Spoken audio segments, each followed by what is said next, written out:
it's always good to see so many Indian faces on a foreign soil. It also reminds me of India's might and vigor and blitz on a foreign soil, and is a testament to the fact that in this war against terrorism, India is not alone. It has its diaspora by its side.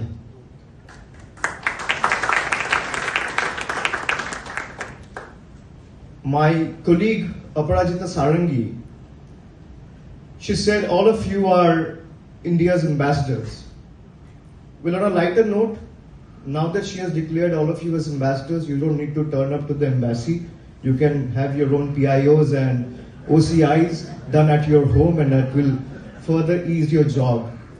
But seriously, why I agree with her is because when you carry that Indian passport, you carry the aspiration and hope of 140 billion people, 1.4 billion people, 140 crore Indians. You carry India's pluralism, you carry India's idea of unity in diversity and its strength in adversity. All my colleagues have mentioned what we are here for. And all of you must be thinking that what is it that Indian diaspora or Indians living in Jakarta or Indonesia can contribute in this global fight against terrorism? Because I truly believe that this is not an issue about India's national security anymore. Cross-border terrorism today has turned out to be a global imperative. And all of us need to do our bit. We all need to tell the world, you can be a student, you can be studying in a school, a college, a university. If you're a student, you need to expose our neighbor and our enemy who have been hatching this kind of terror attacks time and again from the last 5 decades, have been nurturing, shielding, harboring and safeguarding terrorists. And there is enough proof available in the public domain for the world to see. We have been to different countries before coming into Indonesia. We have been to Japan, went to South Korea, we went to Singapore.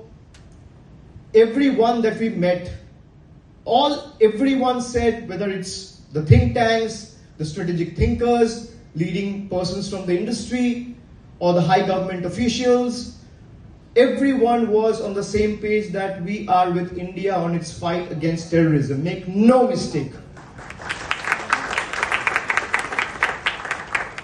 And we all need to do our bit by raising these issues within our circles. We should raise it in the classrooms, in schools, in colleges, in our friend circles, in civic society, in boardrooms, if you're a professional. And we need to expose Pakistan. You have pictures of Pakistani high-ranking military generals who are attending meets of labeled known terrorists. I mean, what else can India offer as evidence to the world? Now tell me honestly, how many of you do you have that picture saved in your phone? How many of you sitting in this room has that picture of Pakistan army military generals attending funeral meet of terrorists saved in your phone? Whoever has saved in your phone, just raise your hand. None. This is the difference we are talking about. We all have to do our bit. We all need to know that we have to do our bit, engage and ensure that we are able to raise it, propagate it in our social media platforms, in our social handles, talking about it in our circle and exposing Pakistan. We all have been doing our bit. Look at the composition of the delegation. I might have differences with the ruling party, but I will not let my political interests come in my nation's interest. I will keep working what is in best interest of my nation. I'm going to fight the ruling party tooth and nail, and I will not budge an inch from this fight, but I will not do anything that is against my country's interest. Make no mistake. That is why precisely we are all here for. All my colleagues have said, we have seen time and again how Pakistan is trying to be the victim. Pakistan is playing the role of an arsonist and a firefighter at the same time. It is putting a building on fire, then appearing with a couple of buckets of water to show that they are the firefighter. Now we need to expose them before the world. Let's not depend on what other media publication says or carries. The proof is for everyone to see. In every terror attack that has happened in the world, from 9/11 to Mumbai 2008, 26/11 terror attacks, to 2006 Mumbai train local bombings, to 1993 series of Mumbai blasts, everywhere there was a connect with Pakistan. Osama bin Laden, when he was caught, he was not caught in India. He was not found in any other country. He was found in a place called Abbottabad, which is in Pakistan. Who is Hafiz Saeed? Who is Tabahur Rana? Who is Jaish-e-Mohammed? Who is Lashkar-e-Taiba running their terror camp? Where are they running their terror camps from? Now, after the Pahalgam attack, within 24 hours, there was a terror group by the name of TRF, which is the Resistance Front. They claimed responsibility for the terror attack. Who is TRF? TRF is proxy of Lashkar-e-Taiba, which is a UN designated terror organization. So Pakistan is showing to the world that we are trying to engage in talks and then trying to pull the trigger from another hand. And terror and talks cannot go together. I might belong from the opposition camp and I am a member of parliament. But I think we have been engaging with them enough and we have no problem in engaging them again and again. But terror and talk cannot go together. We need to understand this. A lot of people, especially my friends in the media, asked us, why are we not engaging in a dialogue with Pakistan? That is what precisely we have been doing from the last 50 years. Now I want the government to engage in a dialogue with Pakistan. We have been engaging.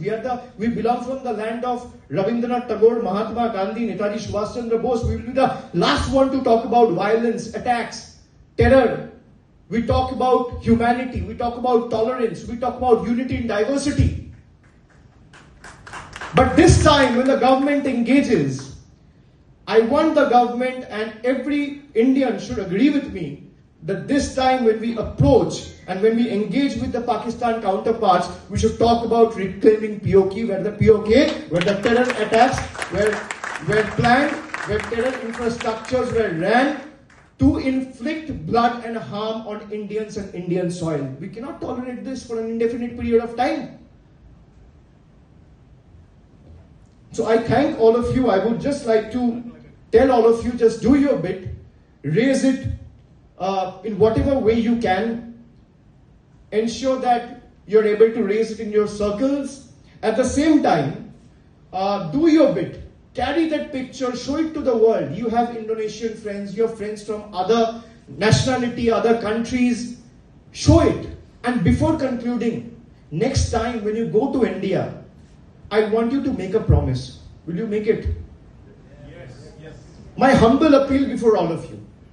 Next time when you're planning to visit India, if you're planning to visit India for 7 days, make sure you extend your trip for 3 days more. So instead of visiting for 7 days, you should visit for 10 days. If you're planning to visit for 14 days, you should extend it by another 3 days and make it 17 days. Because I know when you plan to visit India for 14 days, you have the itinerary prepared 6 months before. The first day I'll be here, second day I'll go here, third day I'll be here. So all the 14 days or 10 days that you're planning to go for are already prepared and booked. So another 3 days window I want you to dedicate, specially because I want you and your family to go to Kashmir and spend 3 days for the betterment of Indian country. Thank you everyone. Have a great night. Jai Hind, Vande Mataram.